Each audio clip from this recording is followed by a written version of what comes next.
Mau Mau, the rebellion against British rule in Kenya, awakened the deepest European fears of primitive African savagery. The British saw in it the work of the devil himself.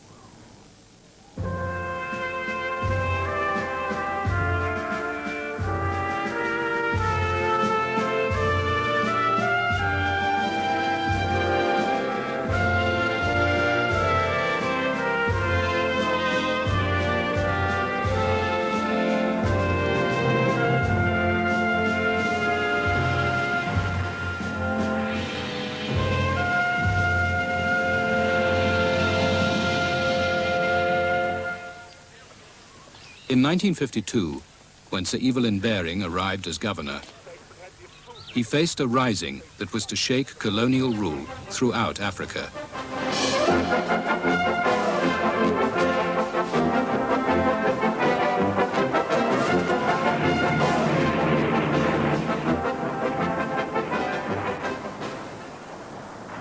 To the white settlers, this was home. They had created Kenya. And whatever Britain might want, they were determined to stay on top. In 1922, Churchill gave the settlers a promise. He said, "This land is yours, the settlers, in perpetuity, not only for you, for your children and your grandchildren." 30,000 white settlers dominated 5 million Africans. In Kenya's most fertile area, the White Highlands, Africans could not own land, only labor on the white man's farms. Let's be blunt. The Europeans number 1, Asians number 2 1/4, Africans number 4 1/2. They had no status at all. They were laborers, they were servants, they were what have you. Originally, Britain wanted Kenya only as a link to areas deeper inside Africa. The Kikuyu, the largest tribe in Kenya, had been reduced to a narrow tribal reserve. Hemming in their growing population were the White Highlands. The capital, Nairobi, became a magnet for the Kikuyu, the most energetic and commercial of Kenya's tribes. While the British advertised farmland for white settlement, Kikuyu land hunger in their overcrowded reserve became intense. Among the tribes, they led the agitation for political change. They sent a young Kikuyu, Jomo Kenyatta, to England to put their case. He pressed for the return of their land and a share in government. When he came home in 1946, he was greeted as a national hero. Many Africans had fought in the war, seen white men killed. Kenyatta led them in a new militancy.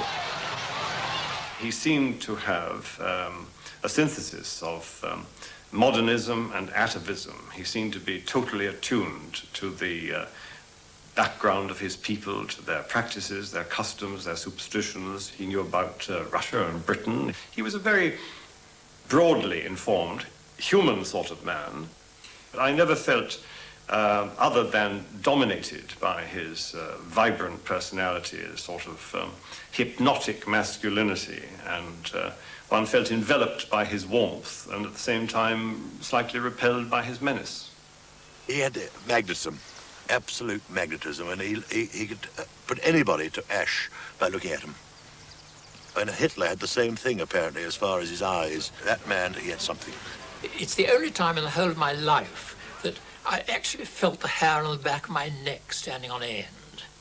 In a way, he appeared to be rather like a very flamboyant black bookmaker, enormous great rings on his fingers, a very ornate stick, and very impressive eyes, rather sort of bored into. Coupled with the fact that you knew he was determined to ruin everything in your district if he could, had a terrible effect on one. The British blamed Kenyatta for Kikuyu resistance to land improvement. Some Kikuyu felt that only violence would drive the whites out. They slashed the legs of white-owned cattle, tore out their intestines, and left them in agony under the African sun. The Kikuyu had always used magic and blood sacrifice. To break their ritual oaths was thought fatal. In 1950, the radical Kikuyus secretly founded Mau Mau and invented a new oath to unite the people in revolt against British rule. Young militants used Kenyatta's party, the Kenya African Union, KAU, as a cover. We had oathing places in Nairobi and other areas. This was being organized under the umbrella of the Kenya African Union, and nobody would suspect, because sometimes we used to have our meetings in my office in Kiburi House. After having KAU meeting in the evening, then later at night, we bring our central committee of Mau Mau when everybody else who is not a member has left. We knew our people were ignorant and they were ruled by the tradition customs, and where they thought that they held that oath could kill. And we tried to exploit the ignorance of our people.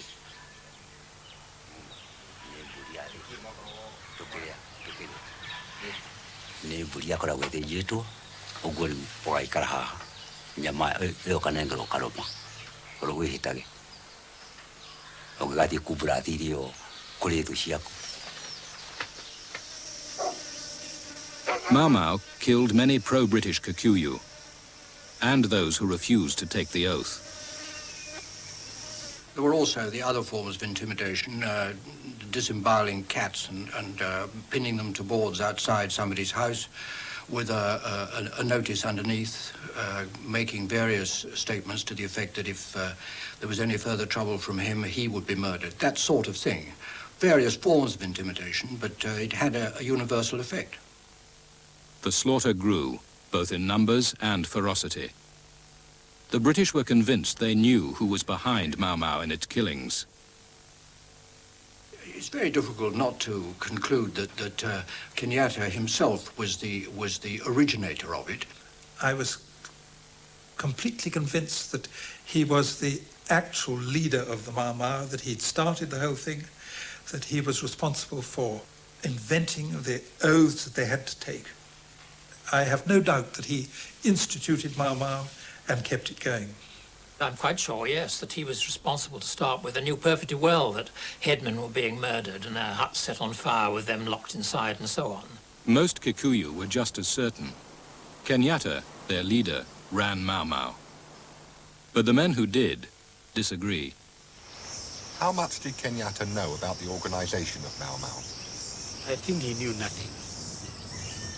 At all? At all.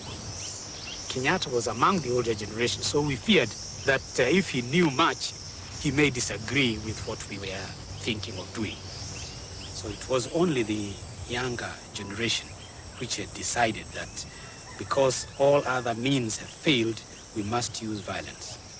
He was not active in that organization, and we did not want him to be active in that one. And he did not know who were leading. Kenyatta did not know who the leaders were? No, and he could not say who was steering the wheel. Kenyatta had avoided taking sides. In 1952, the British persuaded him to do so. At a mass rally alongside the pro-British chief Waruhiu, he cursed Mau Mau. I think he was cornered. They forced him to denounce Mau Mau, and I think he did not know what to do about it. So he used a Kikuyu proverb, which said that Mau Mau should go under the roots of the tree, Miriam Kongoe, and which actually means go into the drains and never to come back. So it was taken very seriously by people. Kenyatta's curse led the Mau Mau Central Committee to summon him. When he came, we told him how we are disappointed. In fact, that was the time when the Central Committee introduced itself to him, that we are the Mau Mau Central Committee, we are organizing this and that, and we feel very hurt by your denunciation. Kenyatta was left in no doubt that if he continued to denounce Mau Mau, they would deal with him. Kenyatta would have been a very big trouble. Was there Even to the extent of being killed. It was not a joke by that time. There were no going back. There was the possibility Kenyatta could have been killed? Yes. If he had tried to go back? Yes. And denounce Mau Mau? What makes you so sure of that? Well, I know because I was the chief organizer and I know what was... people were serious about it. Within the movement, they had their local people. If they decide somebody will die, then, and death sentence has been passed by the bench, well, nobody can stop them. So there were the local district liquidation squads, were there? Everywhere. They were everywhere. Because, see, there were a lot of traitors, and they had to be stopped. In October 1952, Chief Waruhiu, who had stood beside Kenyatta when he cursed Mau Mau, was murdered by them. Bering had been governor for only a week. Across the grave, he saw Jomo Kenyatta. They did not meet. The whites forced the new governor's hand. Bering declared a state of emergency. Kenyatta was arrested. Troops are in the streets of Nairobi. Sir Evelyn Baring, the governor, salutes the men of the Lancashire Fusiliers who have flown in to help clear his colony of the Mau Mau menace, which has struck fear into Kenya's very heart. More than 3,500 have been arrested already.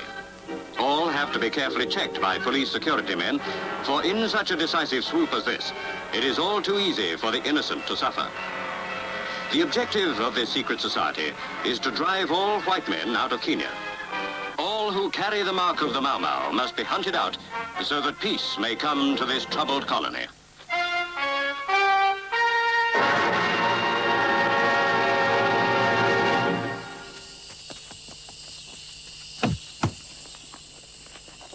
Mau Mau reaction was bloody.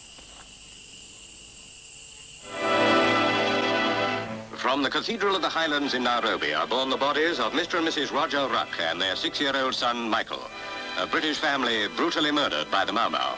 The Rucks were friends of ours. The labourer on the farm drove the horses away from the house. And then they went out looking for the horses, and they came back to Roger in the evening, that's when they committed their atrocities, and said, "We found your horse, and we've now got the chap who pinched them. He's sitting in the back of your lorry." So Roger came round, took a look into the lorry, and they just started chopping him up from the back.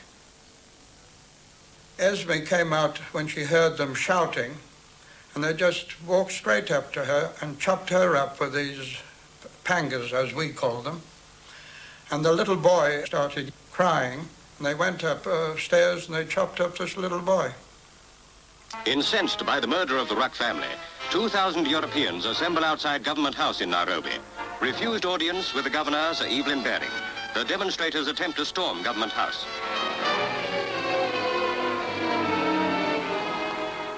White settlers had always accused the administration of being pro-African. Now, they felt Baring was hiding behind a cordon of black police. By chance, inside Government House was a settler politician. Well, I went along to Baring, and he said, "You must go out and control the crowd." I will not go out. One day another crowd may demand my going out. When I arrived, the settlers were stabbing their cigarettes on the arms and faces of the police, the black policemen, to get them clear of the doors so they could smash the doors in. Well, I ordered the police away. And the policeman stood at attention and said, "I only take my orders, sir, from the commissioner." And I remember turning round, because you must remember it's terribly intense. I said, "Where the bloody hell is the commissioner?" He was just behind me. And I said, "You take your men away. You take your men away. I'll be responsible." Just as we were getting the crowd settled down, the Sultana of Zanzibar, who was naturally a dark-featured woman, came out onto the veranda to look over the crowd. And, of course, they went mad. I remember one South African woman saying, there, look, they've got the bloody niggers already in the place. The bloody niggers are already in the place. Now that the killing had been turned on them, the whites armed themselves. All Africans were suspect.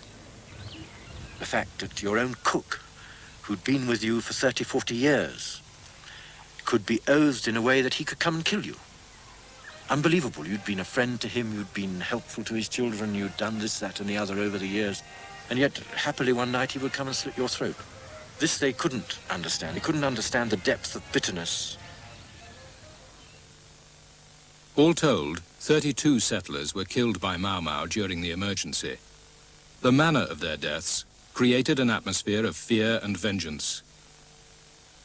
Against this background, Kenyatta and 5 others were charged with managing Mau Mau. Why have a trial? We didn't want a trial. We thought it was a waste of time and only big publicity to Mau Mau, which a detention order would never have had. As it was, that trial went on for months and months and months. And so the people suddenly said, well, this chap must be a good chap. Now he's okay. He's been tried by the white people. They all thought that it's a rigged trial. And by God, it was. Pressure from the House of Commons forced the British to hold a trial. The police searched Kenyatta's papers for evidence, but they found no link with Mau Mau. The administration needed a conviction. After careful consideration, they selected Judge Ransley Thacker to hear the case. Thacker was brought back from retirement on a very high fee to do the dirty work for the government. In fact, before that, one registrar and a senior judge told me that they had in fact been offered or asked to take this case on condition that they would promise that Kenyatta would be convicted, and they had refused to do so. Thacker confided in his clerk to say that it doesn't matter what the defense people say, they can do what they want, but I will make a cast iron judgment. I will make sure that my judgment is so well couched and so well written that even a court of appeal will not change it. I'm going to make sure that they convicted and given the maximum sentence. He decided this right from the start. There's no doubt about it. The battles between the judge and Kenyatta's lawyers attracted world attention. What was not known was the arrangement between Judge Thacker and the government. Thacker, simultaneously while conducting the trial, was carrying on a correspondence with the government about special payments to be made to him, as he thought it might be dangerous to live in Kenya after bringing in a conviction. And therefore he might have to leave the country and retire somewhere else. And finally was paid a sum of £20,000. All sorts of obstacles were put in our way. Defense witnesses were threatened. In fact, in one particular case, when we brought about 10 or 12 persons to prove an alibi of Kenyatta or prove that in fact he did not do what he was supposed to do, including some ministers from the church and the chief and others, they were all arrested as soon as they gave evidence. One key prosecution witness, Rawson Macharia, gave crucial evidence that helped convict Kenyatta. 5 years later, he swore to a court that he had been bribed to tell lies.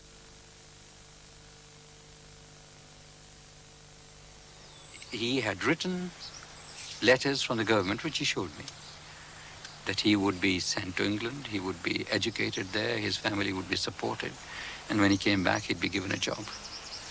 At that stage, I decided to take an affidavit from him, in which he said that the whole of his evidence was invented, that the other 10 witnesses whose names he had given were telling the truth, and he'd been committing perjury. Macharia's changed evidence was not believed by the courts. Whatever the truth, he had helped secure heavy sentences. The real violence of Mau Mau took place after Kenyatta was arrested. And I believe by arresting the hierarchy of Mau Mau, you put inside those people who were, perhaps, their aims were peaceful means, or moderately peaceful, then all the thugs took over. And the killings, the real killings of Mau Mau, took place after Kenyatta had been arrested. Kenyatta's conviction persuaded hundreds of young Kikuyu of the need for violent struggle. With few arms and no allies, they operated as small gangs in the forests.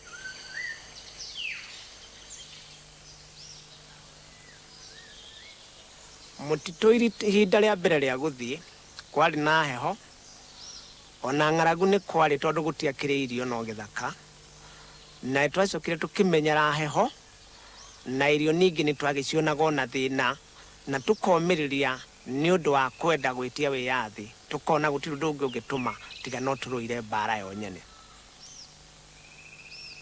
Kikuyu, who had prospered under British rule, sent their men to join the Home Guard, armed and trained by the government.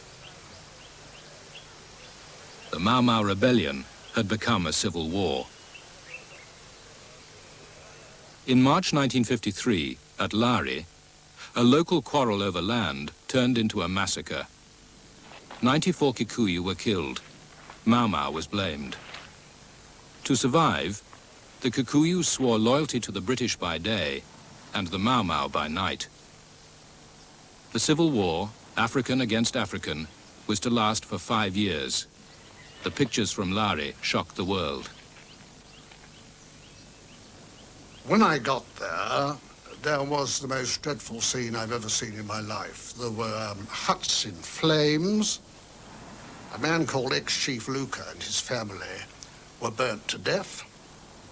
Small children had been crucified. Bodies of other families had been mutilated.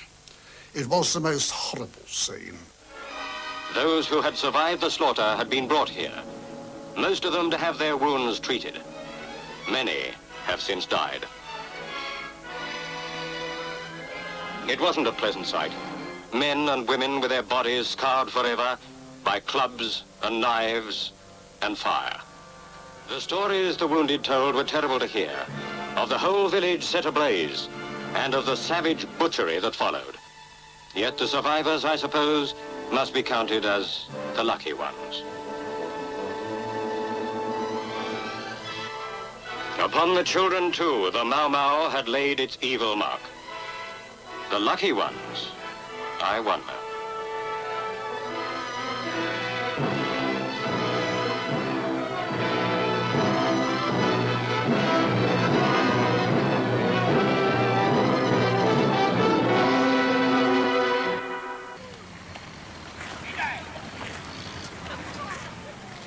During 1953, the year after the emergency was declared, the British were desperate to uncover the Mau Mau gangs.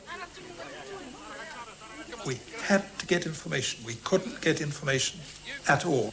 At that stage, the Kikuyu were probably 90% on the side of the Mau Mau, and we felt in order to track down the terrorists, we did resort to third degree.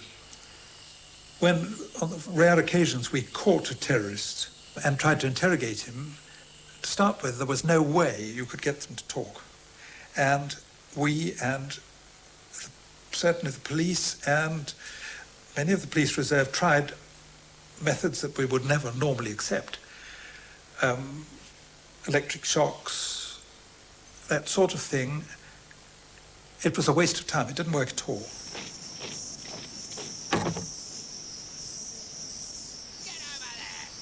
Kikuyu villages suspected of Mau Mau sympathies were raided.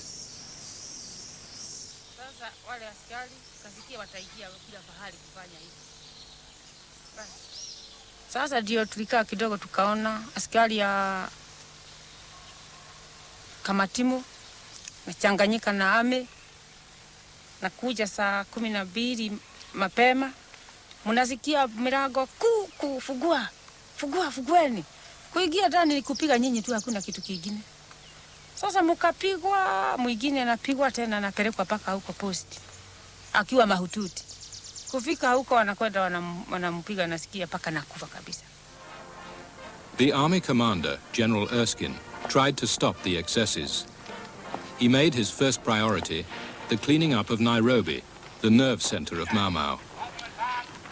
In April 1954, all Kikuyu in the city were rounded up in a month-long operation. At one stage, at the early stages, 1 in every 3 adult males of the entire Kikuyu tribe was in detention.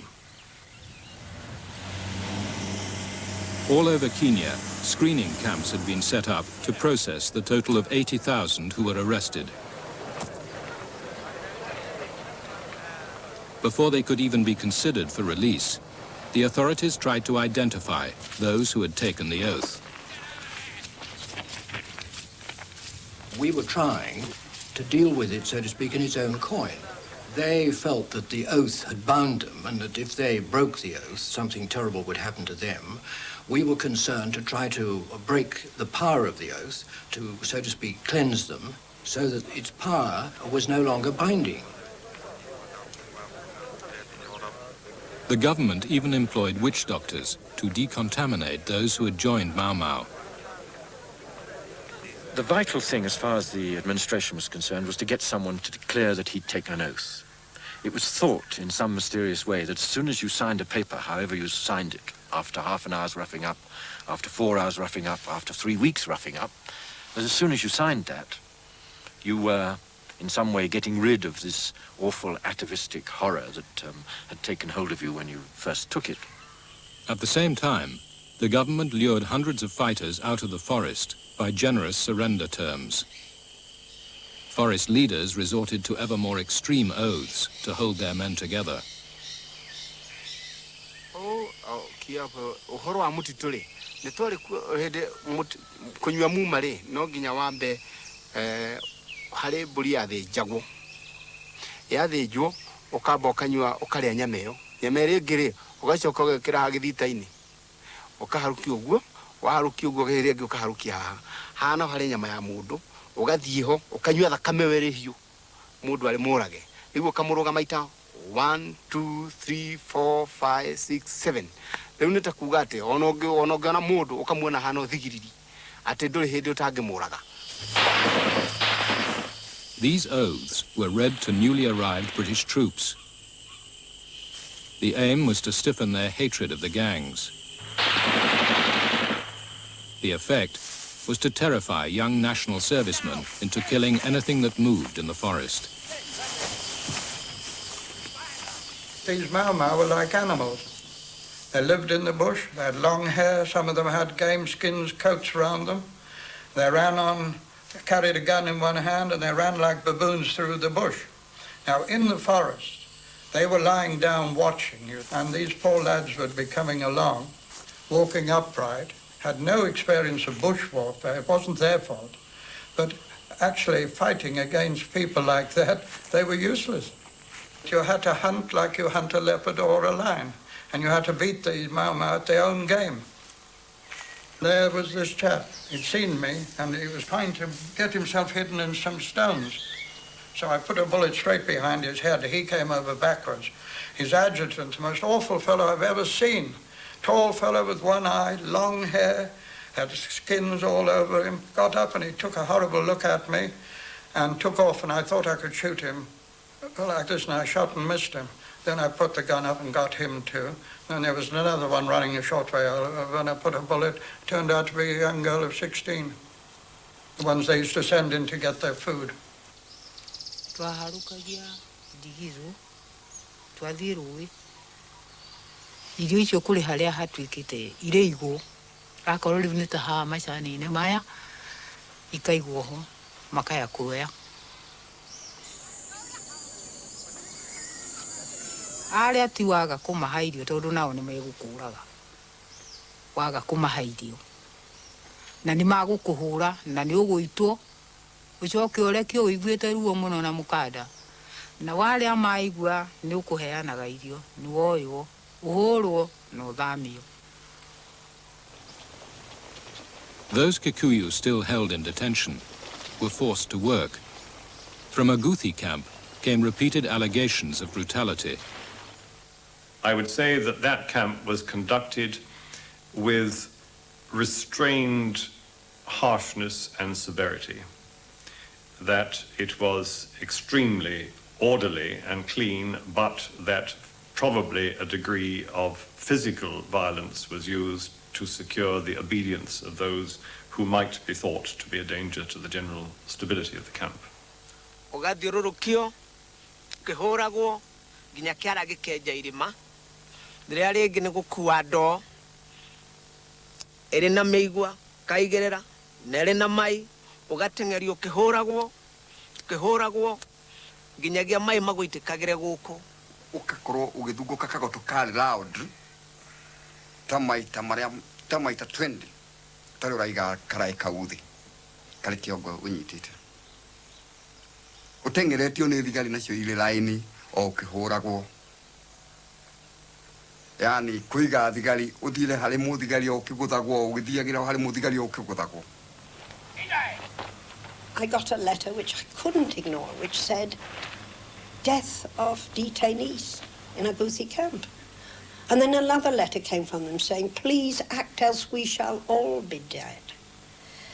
And therefore one had to, I always sent it to the Secretary of State, of course, for verification. But what was so infuriating was that he always had an administrative inquiry, which meant that the very people who were in charge of the security forces who were committing these atrocities were the ones who sat in judgment on the case. And the whole instinct of the Europeans and those in charge was to cover up, always cover up. The Colonial Secretary, Alan Lennox Boyd, continued to stand by the Kenya government. We were certainly pretty nervous. As civil servants to the Secretary of State, we were very anxious that nothing disastrous should happen. But I don't recall any occasion on which any, as it were, explicit request was sent out to the governor by the Secretary of State, keep the violence down. Probably there was more done that didn't come to light than actually did come to light. But Lex Boyd was conscious that there was this hidden bit of the iceberg of violence, I don't know. But being an astute politician, he couldn't have been totally blind. No. I think we all realise there must be a lot more. If there were one or two things going on, there probably was a lot more. It was intrinsic in the whole attitude of the government of Kenya, as blandly endorsed by the Secretary of State, that an African life wasn't as important as a European life. That was the whole, almost subconscious approach of those in charge. The entire Kikuyu population was uprooted and herded into protected villages with home guards and watchtowers. This isolated the rural people from the gangs. They had to build their own villages. It was done by compulsory labor, and we surrounded the villages in areas I was with ditches with spiked bamboos in the bottom. So it really was extremely difficult for anyone or any animal even to get through them.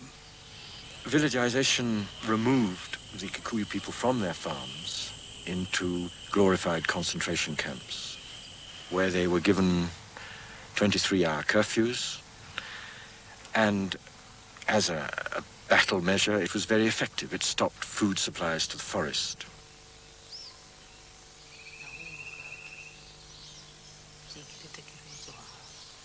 Tugagithie tugakimatha tugacoka riu tugacoka ugicagi tugacokio ugicagi riu ni twakihingirwo indi yo nario twari na ruo runene muno na ng'aragu nene tondu natuo tuirio turia turi mugunda mau ni kimathire. The measures worked. The tide was turning against the gangs. Growing numbers of Kikuyu came over to the government. Bering hoped that land reform and money for farmers would win over the remainder. While the chiefs accepted medals, the masses still looked to Kenyatta as their leader. We were telling them that Kenyatta would never, ever return to the Kikuyu country. Never, ever. And we were making this promise to the loyalists, we were making it to the general public. This was, of course, supplemented by the fact that Kenyatta's name, his house was totally removed, his name was removed from everything. He was now to be a non-person. We do understand and realize the fears of the European minorities in Kenya. They regard or link Jomo Kenyatta with Mau Mau or terrorism.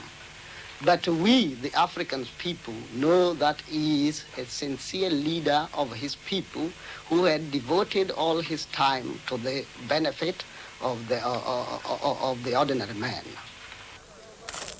In October 1956, the most wanted Mau Mau fighter of all, Dedan Kimathi, was captured, then tried and executed.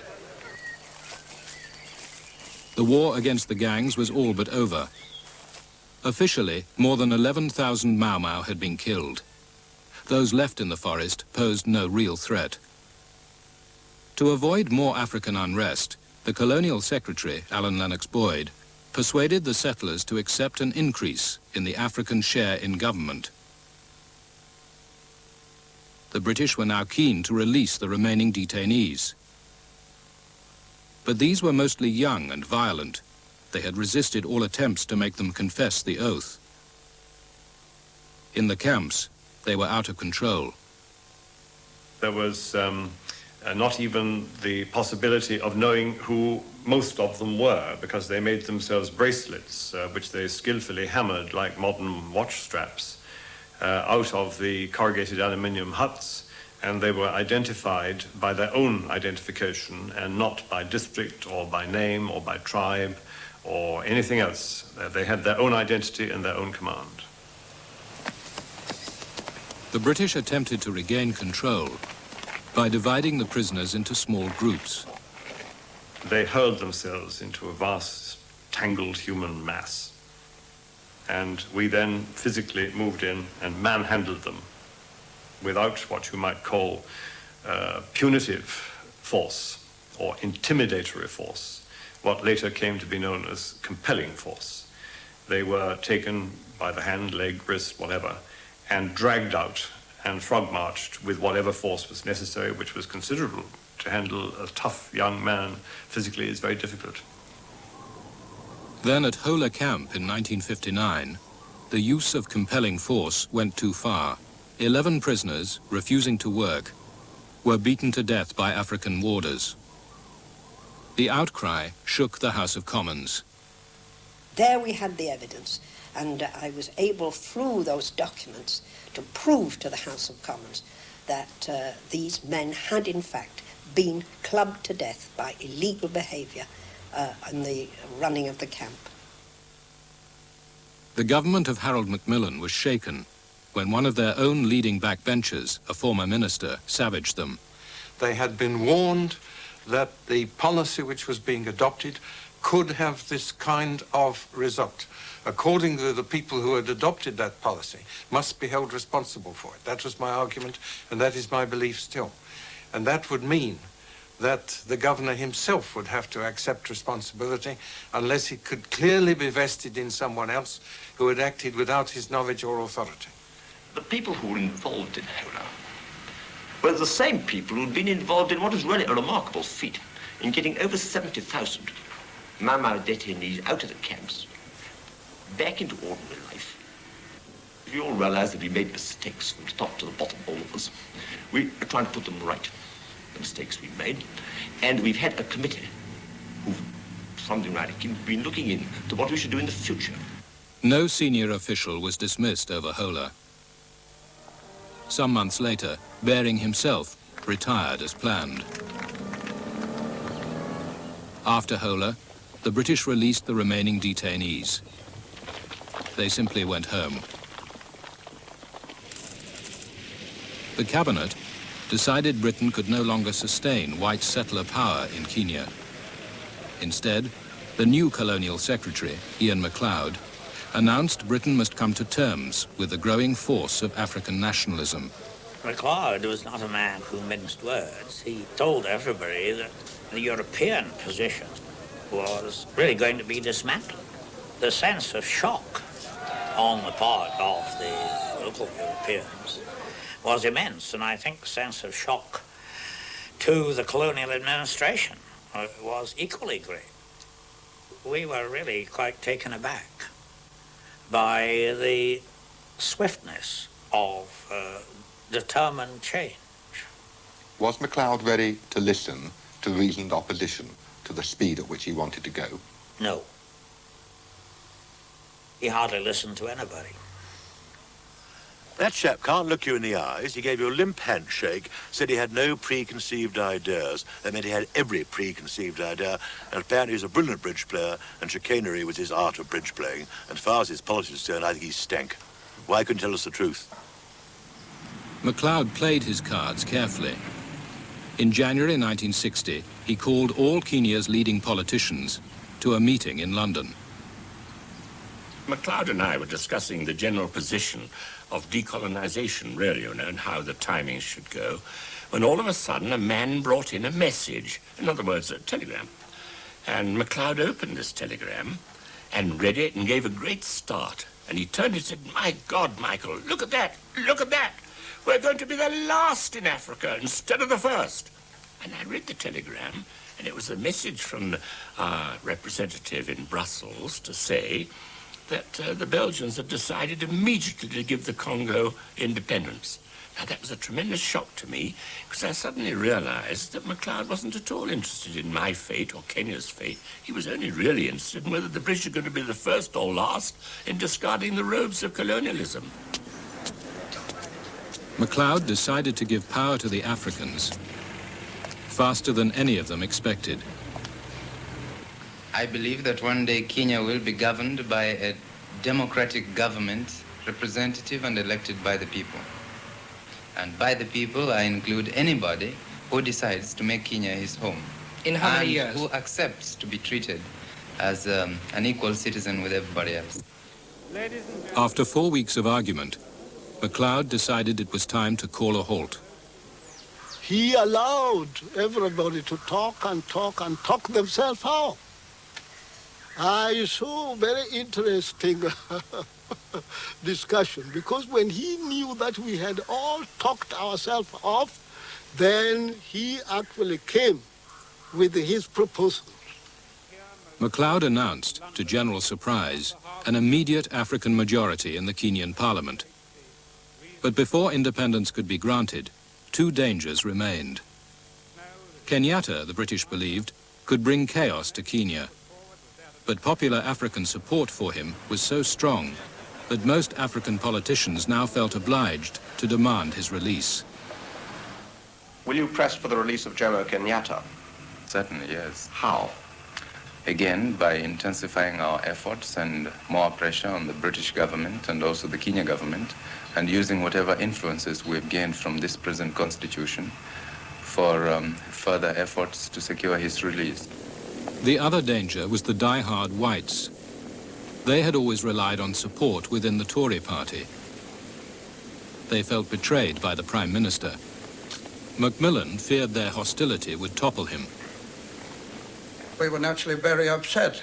I mean, when you lived in a country like Kenya, you fought for it, and your roots were deep in the soil of Kenya, because it was our heritage.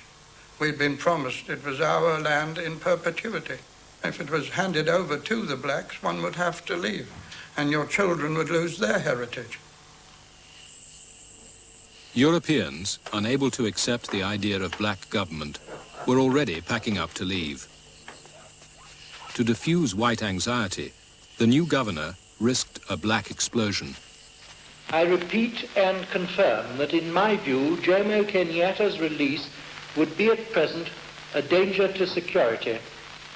The decision is mine. By this statement, I wish to make it clear that accordingly he will remain under restriction.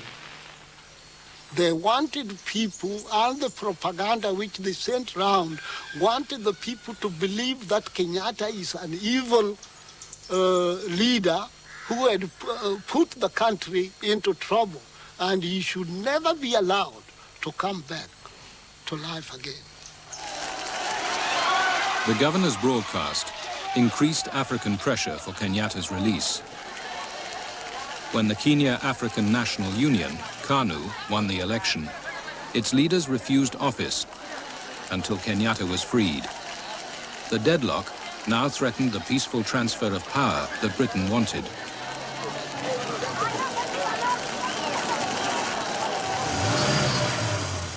So, in August 1961, Governor Renison bowed to the inevitable.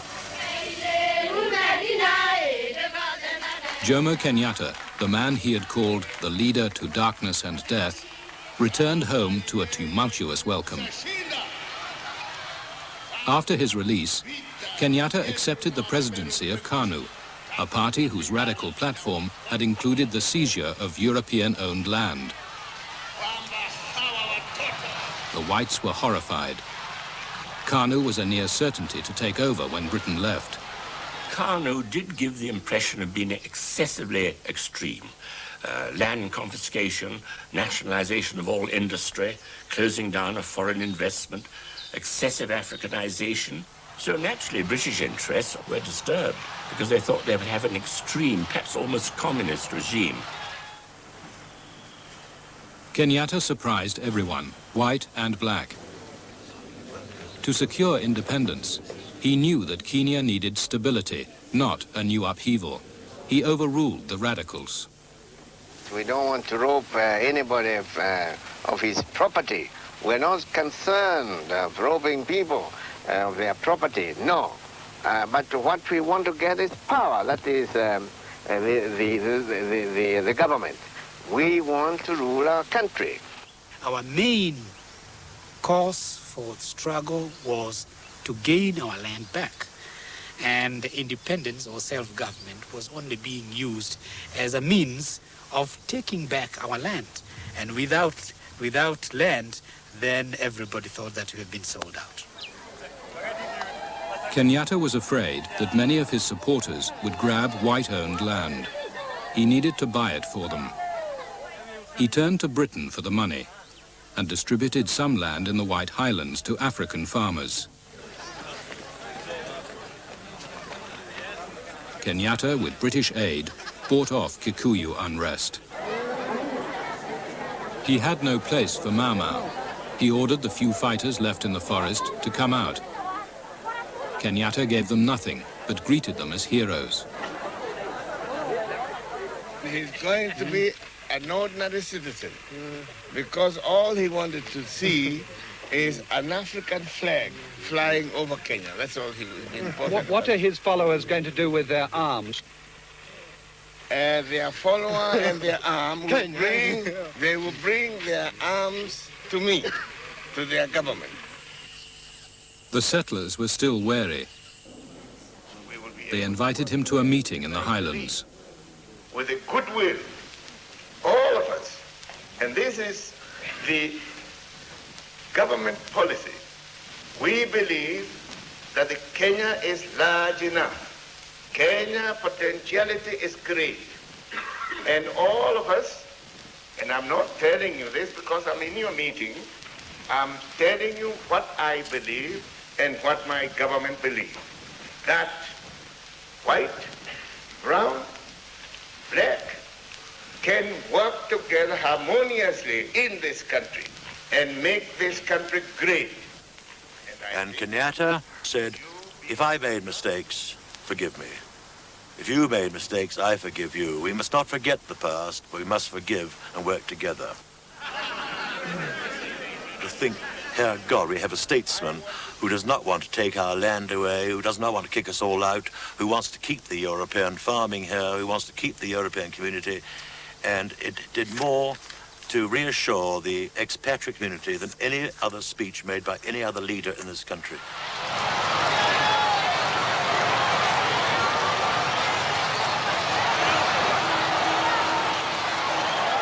By Independence Day, The devil, whom the British had consigned to oblivion, had become the hero of white and black alike.